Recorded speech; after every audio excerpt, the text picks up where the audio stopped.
Olá, turma! Então, neste nosso encontro, nós vamos falar hoje sobre a sedação.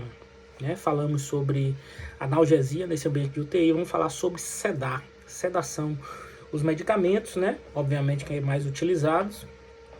Vamos falar sobre a sua importância, o cuidado da utilização desses sedativos no paciente.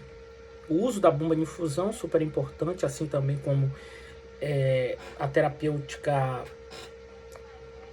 analgésica. Muitas das vezes esse ato de sedar pode ser feito tanto em bolos, diretamente via parenteral, como também pode ser soluções padrões, dos sedativos. Mas então o que vem a ser sedação, o que vem a ser sedar o paciente? No nosso encontro anterior a gente falou sobre analgesia e eu deixei bem claro que analgesia não é a mesma coisa que sedação. Difere, claro, analgesia eu vou diretamente atuar sobre a dor. Temos os referenciais lá quando eu devo realizar essa analgesia, Vimos as escalas e agora vamos falar sobre sedar. Sedar é acalmar o paciente nesse ambiente de UTI. Muitas das vezes o paciente chega agitado, está preocupado muito com o que aconteceu, com seu estado de saúde e geralmente, muitas das vezes, essa pessoa é provedor do lar. Muitas das vezes essa pessoa tem um contato muito grande com a família e o ambiente de UTI acaba distanciando isso. Então, muitas das vezes o paciente fica agitado, fica ansioso, Então, a intenção da sedação é justamente diminuir isso através da terapêutica medicamentosa. E a gente vai ver que muitas das vezes a gente vai precisar sedar esse paciente para realizar a intubação orotraqueal, como eu disse a vocês. Então, a gente vai acalmar esse paciente, obviamente, em muito sedativo, a gente vai encontrar aí, vai poder produzir a hipnose, que é o paciente vai relaxar e dormir, Para alguns casos que o paciente só é um quadro de ansiedade, a gente vai diminuir essa sensação de medo, essa sensação de angústia, do paciente, por conta dessa separação, por conta do seu estado de saúde. E a equipe de enfermagem, a equipe de saúde é muito importante neste momento para realizar esse feito aí com excelência.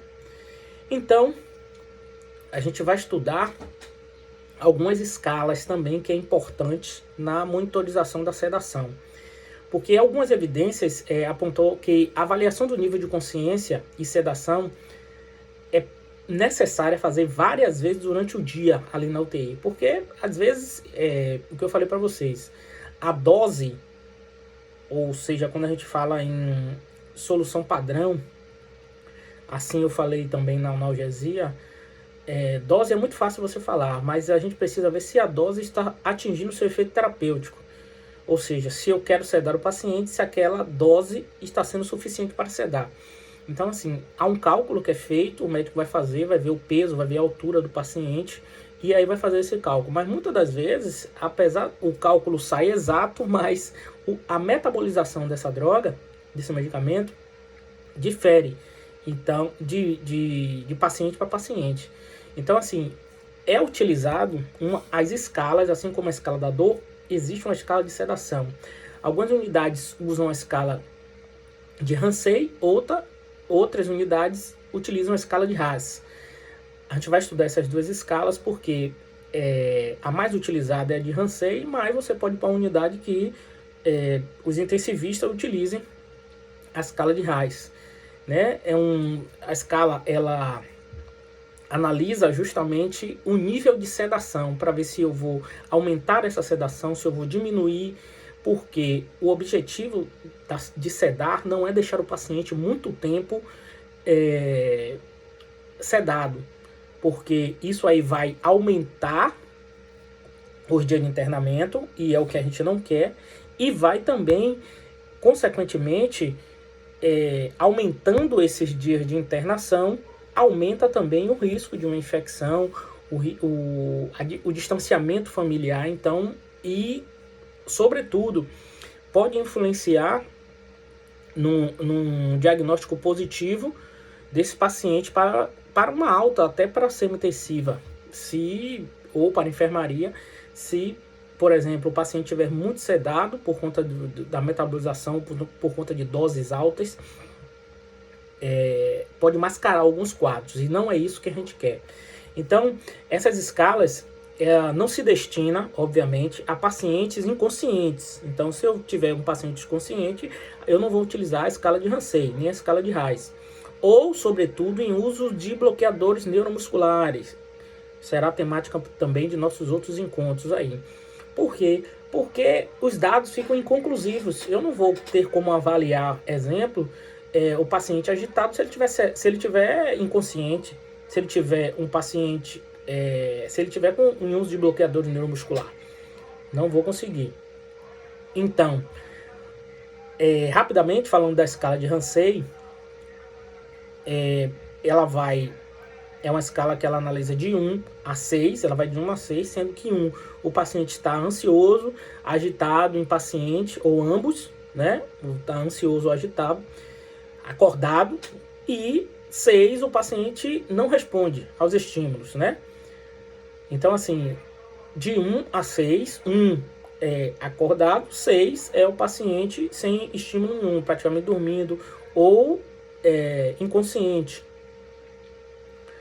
A escala de Reis, que é de agitação e sedação, já é uma escala mais complexa, porque o ponto zero dela, ela vai de 0, né? O ponto zero dela é no meio, o paciente está alerta, né, ali. Se eu vou para -1, se eu desço, o paciente está sonolento. E ela vai para a faixa abaixo, -1, -2, -3, -4 e -5, o paciente está cada vez mais sedado. -1, ele está sonolento. -2 é uma sedação leve. -3, sedação moderada. -4, sedação profunda. E -5, ele está incapaz de despertar, né? Ele não responde a estímulos dolorosos, ao som. Então, assim, e a escala no 0, o paciente está alerta. Subindo a escala, +1, o paciente está inquieto, +2, ele está agitado, +3, ele está muito agitado, e +4, ele está agressivo, violento. Então, analisem que a gente tem um comportamento diferente da escala de Ramsay, que ela é muito mais fácil, muito mais prática, muito mais objetiva. Mas, em algumas unidades, você pode encontrar também a escala de Reis. E para iniciar, a gente vai começar a falar do midazolam, que é o famoso Dormonide. Eu cheguei a citar para vocês, falando sobre o Dormonide, quando a gente falou em intubação orotraqueal, lá em sedação. A gente falou do fentanil, que ele é usado muitas vezes em conjunto para, além de sedar, ocasionar analgesia, né? Então, o midazolam é um benzodiazepínico, né, de escolha para sedação. Porque, além das suas especificidades, o midazolam ele tem uma maior lipossolubilidade. A gente viu isso lá na diferença quando a gente falou da morfina e do fentanil, né? Ele tem maior. Então, ele tem um início rápido, de 30 a 60 segundos ele já está agindo, né? Agora, ele tem a duração de ação mais curta, de 15 a 30 minutos. O que ocorre é que o midazolam, ele, por vezes, ocasiona algum tipo de amnésia. Então, como eu disse, todo medicamento tem que ser analisado de forma criteriosa e assertiva. Então, assim, por isso que é importante fazer o cálculo de pesos e altura para a gente chegar numa dose para ter o seu fim terapêutico e não ocasionar sedação nem de mais nem a menos, para o paciente também não ficar acordando, agitado. Porque em doses excessivas, midazolam, ele pode causar hipotensão nesse paciente. A gente não quer isso, né? Pode causar também, assim como eu falei da morfina, ele pode causar depressão respiratória, né? E sedação excessiva. E a gente sabe que essa teoria de paciente bom e paciente sedado já caiu por terra. O paciente precisa estar lúcido e orientado para ver se está respondendo à terapêutica, né? Então, por isso que é importante.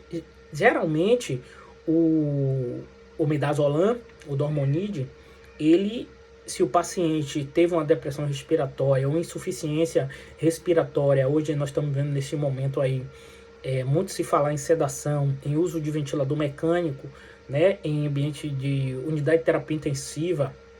Por isso o destaque dessa disciplina neste momento tão importante aí de pandemia. O que é que acontece? O paciente, às vezes, com a depressão respiratória, precisa realizar a intubação orotraqueal.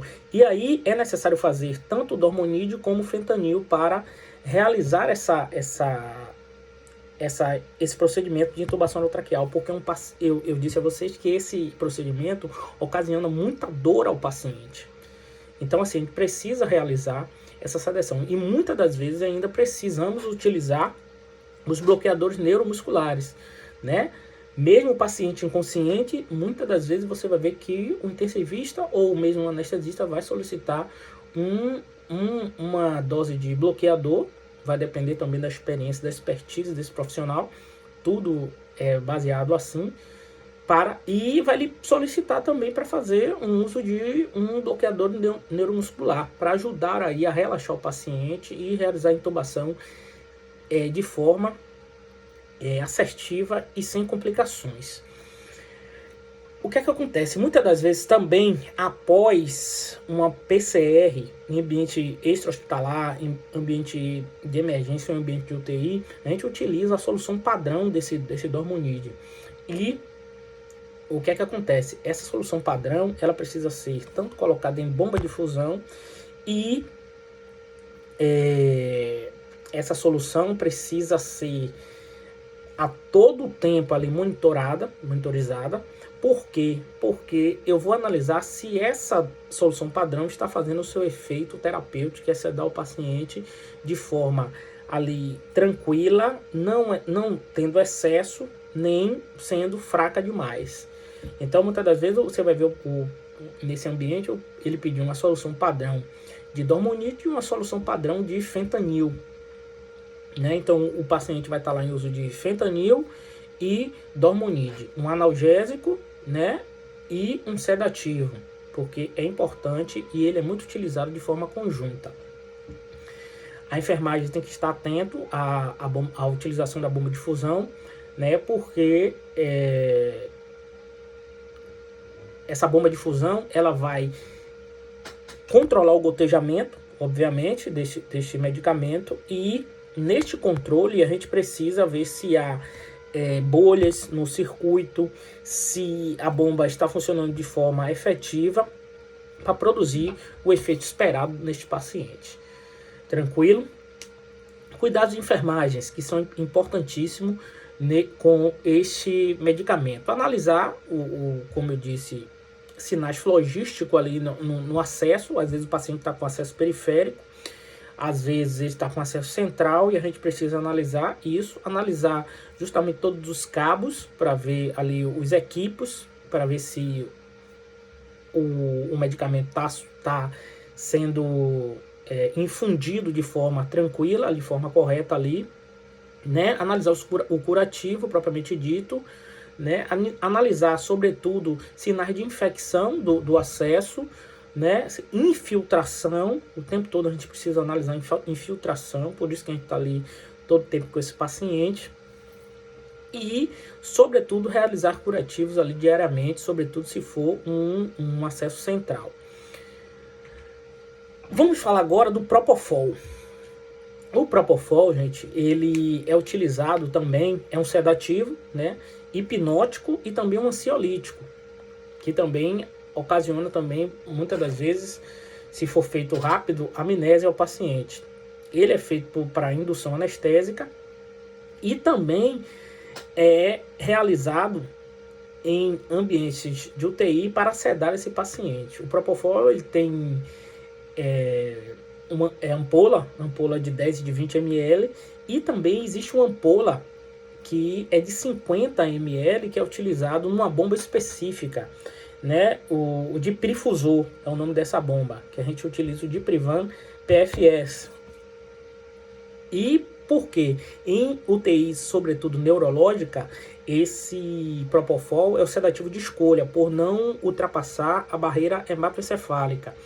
Ele tem ação em menos de 1 minuto, ação relativamente rápida também, e tem um rápido despertar, mesmo em administração prolongada. Por isso que ele é muito utilizado também para pequenos procedimentos aí em endoscópicos, né? Endoscopia, colonoscopia, utilizado muito pelos anestesistas aí nesses ambientes. Só que o Propofol tem alguns efeitos adversos. Ele tem dor no local da injeção, né? Causa também depressão respiratória. Olha aí, já é o terceiro fármaco que a gente fala aqui da depressão respiratória. Por isso que é importante a gente estar fazendo essa análise perfeita desses medicamentos que estão sendo infundidos nesses pacientes. Pode ocasionar também apneia, hipotensão, tá vendo? Hipotensão nesse paciente, assim como o midazolam, o Propofol também pode causar hipotensão. E o Propofol, ele tem uma síndrome também da infusão. Essa síndrome é muito analisada nos pacientes, que é sobretudo quando é feito em bolos de forma rápida, que ele causa bradicardia, né? A frequência cardíaca baixa rapidamente, acidose lática, que é o aumento aí do ácido lático, por isso que é importante a gente observar também, insuficiência cardíaca, né? E o aumento dos lipídios, que é a hiperlipidemia. Por isso que tem que analisar depois o triglicérides, o colesterol total, por conta desse aumento aí, dessa síndrome da infusão do Propofol. Os cuidados são os mesmos, gente, de qualquer fármaco, né? Mais uma vez, analisar sinais flogísticos, analisar a bomba de fusão, né? Estar atento à dose, se a dose está tendo seus efeitos terapêuticos, né? Sobretudo a enfermagem, realizar curativo no local. E se for de infusão contínua, ele vai ter o diprifusor, que vai estar ali, né? E se isso a unidade não estiver, hoje o diprifusor é muito comum nas unidades, tanto centro cirúrgico, de pequenos procedimentos, como em emergências e também em unidade de terapia intensiva, sobretudo. Tranquilo? Ficamos por aqui. Nós vamos ainda continuar no nosso próximo encontro com o uso de outros sedativos, como o Precedex e o Etomidato. Grande abraço, estuda que a vida muda.